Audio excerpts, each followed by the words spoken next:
नमस्ते, मेरा नाम है विनय आकाश और आप देखना शुरू कर चुके हैं प्रभा साक्षी का खास कार्यक्रम मोस्ट रिलायबल इन्फॉर्मेशन यानी एमआरआई। अशोक गहलोत के नेतृत्व वाली कांग्रेस सरकार द्वारा 21 मार्च को विधानसभा में पारित स्वास्थ्य के अधिकार विधेयक के खिलाफ राजस्थान में काम करने वाले डॉक्टर एक सप्ताह से अधिक समय से सड़कों पर विरोध प्रदर्शन कर रहे हैं। राज्य के स्वास्थ्य कर्मियों का कहना है कि वे तब तक आंदोलन जारी रखेंगे जब तक सरकार विधेयक को वापस नहीं लेती। विधेयक के विरोध में राजस्थान में हजारों डॉक्टर सड़कों पर उतरे, जिससे राज्य भर में स्वास्थ्य सेवाएं प्रभावित हुई।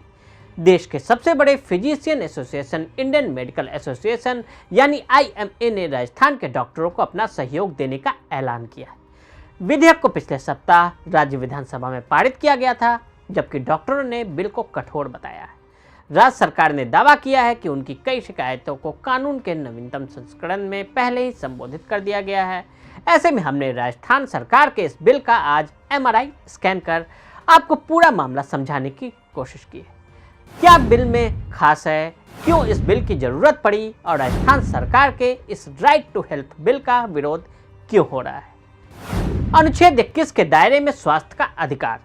साल 1996 में सुप्रीम कोर्ट ने अपने एक फैसले में कहा था कि जीवन जीने का अधिकार अनुच्छेद 21 के दायरे में स्वास्थ्य का अधिकार भी शामिल होता है।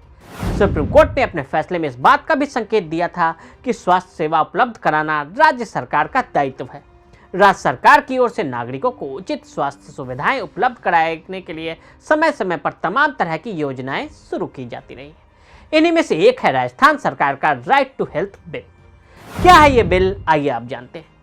इस एक्ट के तहत राजस्थान के हर निवासी को राज्य के किसी भी हेल्थ इंस्टीट्यूट में पूर्व भुगतान के बिना इमरजेंसी इलाज के साथ फ्री इलाज का लाभ उठाने का अधिकार है। यह विधेयक किसी भी क्लिनिक में फ्री इलाज की सुविधा लेने का अधिकार है। कोई भी व्यक्ति पब्लिक हेल्थ संस्थानों में free outdoor, indoor patient department service, consultation, दवा और डायग्नोस्टिक का लाभ उठा सकते हैं। डॉक्टर विरोध क्यों कर रहे हैं। प्रदर्शनकारियों का दावा है कि बिल मरीजों की ज्यादा मदद नहीं करता, लेकिन डॉक्टरों और अस्पतालों को दंडित जरूर करता है। बिल का सबसे विवादास्पद खंड सभी अस्पतालों, सार्वजनिक और निजी दोनों को आवश्यकता पड़ने पर बिना किसी पूर्व भुगतान के आपातकालीन उपचार की पेशकश को अनिवार्य करना है। राजस्थान में विरोध प्रदर्शन में शामिल हुए IMA के राष्ट्रीय अध्यक्ष डॉक्टर शरद कुमार अग्रवाल ने कहा कि स्वास्थ्य प्रत्येक नागरिक का अधिकार है, लेकिन इसे प्रदान करना राज्य सरकार की जिम्मेदारी है। क्योंकि वे ऐसा करने में असमर्थ हैं, इसलिए वे इसे डॉक्टरों पर डाल रहे हैं। हम सरकार का समर्थन करने के लिए तैयार हैं, लेकिन हम पूरी जिम्मेदारी नहीं उठा सकते। सरकार उनके अस्पतालों में प्रत्येक बिस्तर को चलाने के लिए लगभग 20,000 रुपए से 40,000 रुपए खर्च करती है। हमें यह धन कौन प्रदान करेगा। अधिनियम यह नहीं कहता कि इन खर्चों का भुगतान कौन करेगा। हम सरकार से इस कठोर विधेयक को वापस लेने का आग्रह करते हैं। अधिनियम में उल्लेख है कि सरकार अस्पतालों की प्रतिपूर्ति करेगा, लेकिन प्रदर्शनकारियों का कहना है कि यह धनराशि कैसे और कब आएगी, इस पर कोई स्पष्टता नहीं है। क्या यह संविधान के अनुच्छेद 19(1)(g) का उल्लंघन है। एक्सपर्ट का कहना है कि बिल में साफ नहीं है कि क्या राज्य प्राइवेट क्लिनिकों को इलाज का भुगतान करेगा। यह संविधान के अनुच्छेद 19(1)(g) का उल्लंघन कर सकता है, जो किसी भी पेशे की प्रैक्टिस करने या कोई भी व्यवसाय या व्यापार करने के अधिकार की गारंटी देता है। फ्री सर्विस देने के प्राइवेट क्षेत्र पर का दायित्व अर्थ है कि कोई भी निवासी भुगतान नहीं करेगा। अगर सरकार लागत की प्रतिपूर्ति नहीं करती तो प्राइवेट संस्थानों के पास रेवेन्यू नहीं आएगा और संभवतः यह बंद भी हो जाएंगे। डॉक्टरों को किस बात का डर सताना है। राजस्थान के डॉक्टरों को डर है कि कानून मेडिकल प्रोफेशंस, विशेष रूप से प्राइवेट डॉक्टरों को नुकसान पहुंचा सकता है। आलोचकों का दावा है कि मेडिकल प्रोफेशंस की सलाह की उपेक्षा करता है, प्रणाली की व्यवहारिक वास्तविकताओं को ध्यान में रखने में विफल रहता है।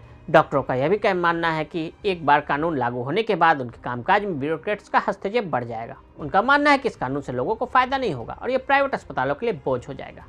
क्या कहते हैं जन स्वास्थ्य विशेषज्ञ। डॉक्टरों ने अपना विरोध जारी रखा है। स्वास्थ्य सेवाओं तक पहुंच बढ़ाने के लिए काम कर रहे लोग का कहना है कि विधेयक सही दिशा में कदम है। जन स्वास्थ्य अभियान के राष्ट्रीय सह संयोजक और विधेयक का मसौदा तैयार करने के शुरुआती चरणों में शामिल लोगों में से एक अभय शुक्ला ने कहा कि आपातकालीन उपचार के कारण विधेयक को वापस लेने की मांग गलत है। यदि आप विधेयक पढ़ेंगे तो इसका 95% सरकारी स्वास्थ्य सेवा प्रणालियों को जवाबदेह बनाने की बात करता है। शुक्ला ने कहा कि जैसे मनरेगा ने काम को अधिकार बना दिया, जब स्वास्थ्य अधिकार बन जाएगा तो लोग सरकार से इसकी मांग करने के लिए सशक्त होंगे। यह सिस्टम में खामियों पर सरकार का ध्यान आकर्षित करेगा। उन्होंने आगे कहा कि सभी अस्पतालों पर बिल के केवल 5% के लिए आपातकालीन देखभाल खाते प्रदान करने के लिए कहा जा रहा है। निजी अस्पतालों की भी लोगों के प्रति कुछ जिम्मेदारी है। डॉक्टरों की शिक्षा पर करदाताओं ने सब्सिडी दी है, कभी अस्पतालों के जमीन पर सरकार सब्सिडी देती है, उनके लिए कई अन्य सब्सिडी हैं। सरकार यह नहीं कह रही कि उन्हें किसी का मुफ्त में इलाज करना है। उन्होंने कहा कि यह कहना गलत है कि बिल सुझाव देता है कि एक नेत्र अस्पताल को दिल के दौरे या दुर्घटना के मामले का इलाज करने के लिए मजबूर किया जाएगा, क्योंकि अस्पतालों को बिल के अनुसार केवल उचित स्तर की देखभाल प्रदान करनी होगी। उन्होंने इसमें जोड़ते हुए कहा कि परिवार का कोई भी सदस्य दिल के दौरे से पीड़ित व्यक्ति को आंखों का इलाज करने वाले अस्पताल तो लेकर नहीं जाएगा। डॉक्टरों का अगला कदम क्या होगा? डॉक्टरों के प्रतिनिधिमंडल ने मामले का हल निकालने के लिए स्वास्थ्य विभाग के अधिकारियों से मुलाकात की है। बैठक बेनतीजा रही क्योंकि डॉक्टरों का एक ही एजेंडा है, इस कानून को वापस लेना। डॉक्टरों ने विधेयक को वापस नहीं ले जाने पर आने वाले दिनों में अपना विरोध तेज करने की धमकी भी दी। राज्य के स्वास्थ्य मंत्री प्रसादी लाल मीणा ने कहा कि सरकार किसी भी कीमत पर बिल को वापस नहीं लेगी। उनका कहना है कि बहुत चर्चा के बाद बिल हमारी सरकार ने पारित किया है। कुछ विकल्प है क्या? दिल्ली में एक योजना है जिसके तहत सभी अस्पतालों को दिल्ली के क्षेत्र के भीतर सड़क यातायात दुर्घटना, आग और एसिड हमलों के आपातकालीन उपचार के लिए प्रतिपूर्ति की जाती है। दिल्ली सरकार के स्वास्थ्य विभाग के साथ काम कर चुके शालीन मित्रा का कहना है कि चूंकि पहले से ही सुप्रीम कोर्ट का एक फैसला है, अस्पतालों को आपातकालीन देखभाल प्रदान करनी है, हमने इसे लागू करने के लिए सुनिश्चित किया कि अस्पतालों को प्रतिपूर्ति मिले। उन्होंने कहा कि सभी हितधारकों को बोर्ड पर लाया गया और इनके मुद्दों को हल किया गया।